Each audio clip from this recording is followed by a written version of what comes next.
Time had etched silver into Daniel's hair, not the young exile who once interpreted dreams, but a wise man of prayer, trusted by kings, and faithful to God. He had lived through empires. Babylon had fallen. Now, Persia ruled, but Daniel remained steady, respected, and unshaken. King Darius saw something special in him: integrity, wisdom, and a spirit that stood out. He planned to put Daniel in charge of the whole kingdom. But when God lifts someone up, jealousy often follows.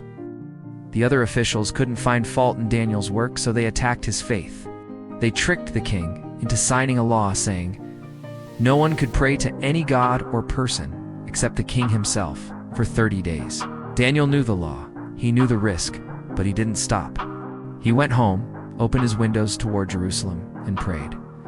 Just like he always had, 3 times a day, not to rebel, but to stay close to God. They caught him. They dragged him before the king. And Darius, heartbroken, realized he had been trapped, tried to save Daniel, but the law was sealed. Daniel was thrown into the lion's den. It was real, a deep pit, sealed with a stone, filled with hungry lions.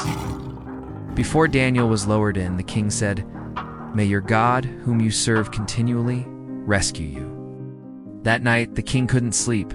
No food, no music, just regret. But Daniel wasn't alone. God sent an angel, not to pull him out, but to stand with him and shut the mouths of the lions. The morning at sunrise, the king rushed to the den. He called out, "Daniel, servant of the living God, has your God rescued you?" And from the darkness, a voice answered, "O king, live forever. My God sent his angel and shut the lions' mouths." Daniel was lifted out without a single scratch. And the king declared, "Daniel's God is the living God. His kingdom will never be destroyed." Daniel didn't survive because he was strong. He survived because he was faithful, and God was near. Faith doesn't always keep us out of the pit, but it brings God into it with us. Let's take a moment to pray together.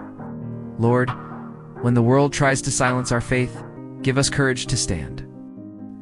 When we're feeling trapped or scared, send your comforting presence. Shut down our fears and let our lives reflect your power. In Jesus' name, amen. If this story hit home for you, share it with someone who might be facing their own battles. Let them know that God still sends angels. God still rescues. God is still with us. Thank you for watching our video today. See you in the next one, if it's God's will.